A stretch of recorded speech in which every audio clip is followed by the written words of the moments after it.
This is a continuation of the previous story that we did the other time. So if you've not watched it, kindly just check the previous video, then you'll be at par with us.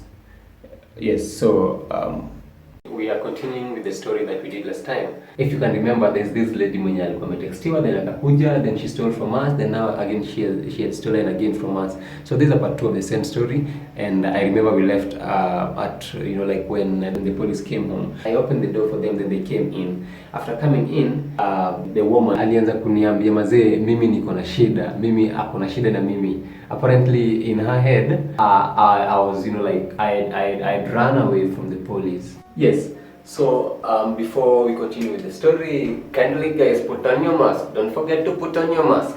Yes. So the policewoman came in together with the other policemen. Then she was so taken by seeing me, and she kept on saying that she had seen me somewhere, and the somewhere was in a pub, and I ran away the last time when she saw me, and that was apparently that was not the first time I ran away from them. So this day akakuja akaanza kuniambia ni mimi nimekuwa nikikimbia sana. So they came for a different story, but clearly venye waliingia walikuwa wanaanza na story nyingine, na hii story nyingine ilikuwa ni mimi sasa, because they knew that I'd not, you know, like I'd not done anything wrong, and my friend was the one whom they thought that, you know, like it kidnapped or abducted or raped the lady whom we've been hosting for the last 4 days. So here we are, man. Then nakumbuka tukakuja wote kwa sitting, so tulikuwa na makarao, then makarao wakauliza wewe ndio huyo msichana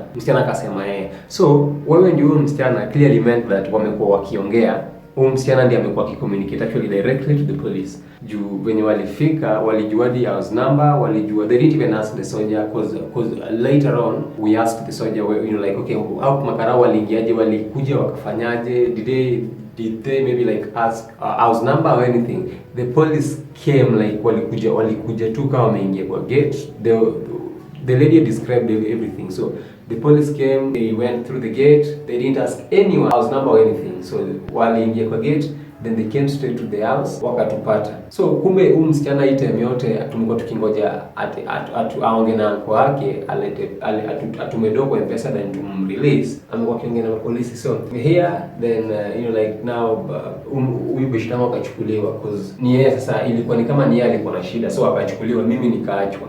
So venye niliachwa, we didn't really like get enough time to talk. So the only time tunaweza kuongea ni after polisi wakishamchukua wakaenda, cause you only have something to talk about. Or ukishajua what the charges are, what they are saying that you did, that's when at least you know something tangible, like you have something tangible that you can talk about. So when walikuwa wanaenda na makarao, I think they talked.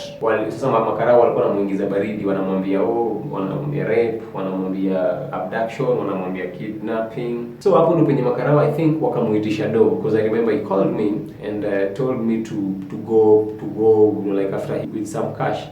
It was around 30k. So I went after him with 30k. Juu tulijua polisi waliitisha 30k ndiye achiliwe, and since haikuwa story nyingine mzuri, because you can just imagine, man, umepata dem Instagram, ukamtext dem akakuja, then ukamhost, then akakuibia tena. So like it was so not, you know, like a story that you'd want someone to know about. So we had just agreed that okay, let's just pay the police, then story ishia people. So this was 30k. I was with 30k, then went to Pangani police. Kufika huko nikapata kesi ilikuwa tofauti, because now the police wanted something, a child. Then again now also the family of the lady pia walikuwa wanataka kitu. So hii pesa yote ilikuwa inasema up to around 80k. So mazee tukapiga hesabu zetu 80k. Hii itakuwaje mazee? 80k ilikuwa ndo mingi sana. So all this time tumekuwa tukiavoid pia kuambia kupigia mtu yote simu, because you know like I've mentioned earlier, hii story yenyewe unaweza taka msee asikie kukuhusu, because unakuaje unakaribisha mtu anakuibia, and clearly tulikaribisha mwenye tuko mnamjua, because it was barely 6 hours tangu wajuane kwa Instagram, then she was home, stole. 80k was just too much. We had to make phone calls, so we called the right guys, then they came. And I remember since ilikuwa tunaandikiwa rape, tunaandikiwa kidnapping, tunaandikiwa abduction, it was so tough, man. Yes. So hiyo ndio ilikuwa mingi mazee. We had to call the right guys, we made phone calls, then they came, wakasikiza story, because now with them, well, unlike us, you know, like sisi tulikuwa at that time tulikuwa tunaweza chezeshwa na polisi wenye wanataka. So when our guys came, then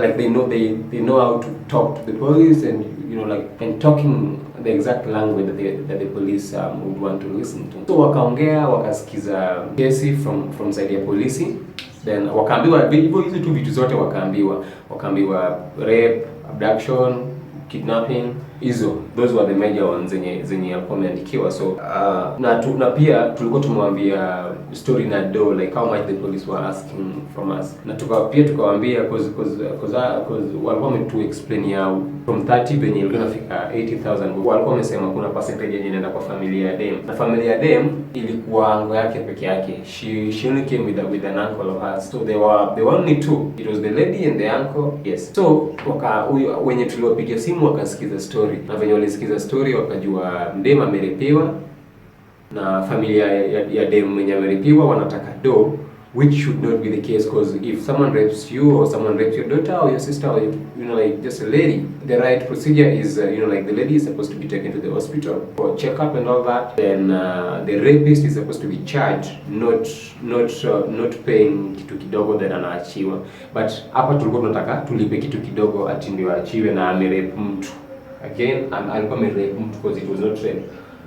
So msichana akaitwa, si pia tukaitwa. So tukakaa chini, tulikuwa tumekaa chini. I remember sisi wote, you know, like wenye wanatu report na sisi wenye tunaripotiwa. So tukiwa hapa maswali zikaanza kuulizwa. So msichana akaambiwa apatene story yake. So I remember this lady kept on referring to my friend as a she. So every time she was talking about like the occurrences, everything from day one when she came home, it was a she. Like she had been invited by a she, and then the she raped her. So stories zote ilikuwa, then she called me, she texted me on Instagram, then she called me, then I went to their home, then she raped me, then again she raped me the second time. So you know, like it was so funny because we could just, you know, like correct her. We kept on correcting her. Okay, don't refer to him as a she, it's a he, because you know, like a she cannot have raped you.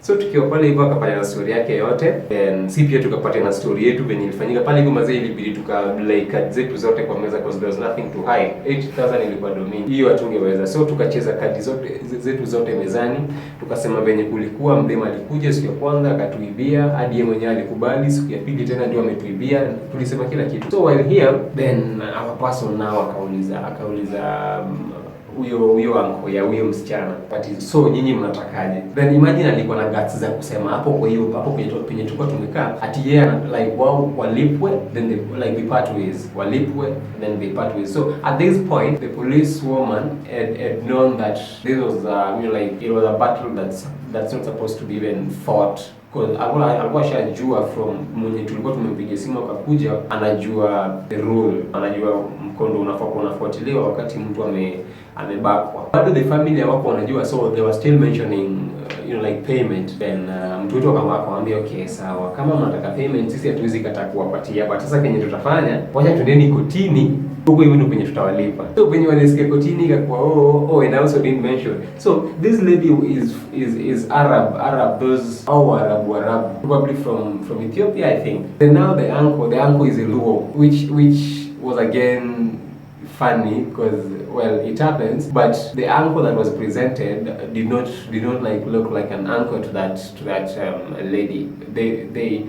They could have known each other, but sisi kivyetu kituuliza, that was not the uncle. Huyo tu alikuwa tu mtu fulani tu mwenye amechukuliwa. So venye walimenshoniwa kupelekwa kotini, hapa ndio mambo sasa ikakuwa ngumu hapa. Juu sasa venye wako nasikia kotini, you know, with the court process and all that, clearly wako wanakulipwa na mdema alikuwa anaenda kupimwa. So I think with rape lazima there's a way someone knows that, you know, like mtu amekuwa rape, na yeye mwenyewe anasema alikuwa rape ile siku alikuja kwanza, then again the second day again she's raped, which is a lie, because you not go back to someone who raped you day one, you can't go back to be raped again day two. But she, remember, sisi hatukumvuta kana kamba, alikuja siku ya kwanza, alipigiwa simu akakuja, siku ya pili pia the same thing happened, alipigiwa simu akakuja, it was not rape. So this was a losing battle on their side. Hapo ni kwenye wakagundua sasa wanafaa kuona slow down, because hiyo ni kumaanisha sisi ndio wamekuwa wakituribia jina, kumaanisha wanafaa kutulipa. So I think the police woman aliwa advise, okay, this is a losing battle, hakuna haja kupigana vita zenye hamtashinda. So remember, walikuwa wanauliza 80,000 bob.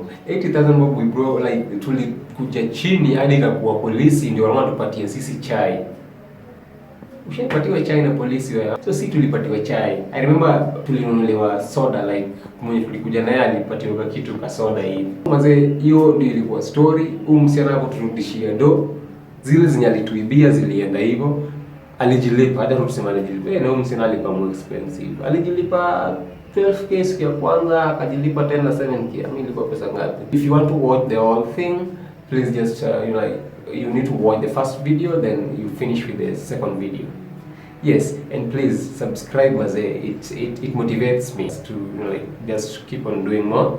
Like, share, na comment zile vitu unataka tuwafanyie. Just comment anything that you don't like, say it, so that at least we try to correct that. Then again, anything that you guys would like to see pia comment, so that we know. Toka tuna websites, tuone kama kuna vitu zinaweza badilisha from you yenye imetoka kwenu, we will. Na kama kuna zenye pia tunafaa tunaongeza, you tell us, we'll try and add them. Until next time, bye bye.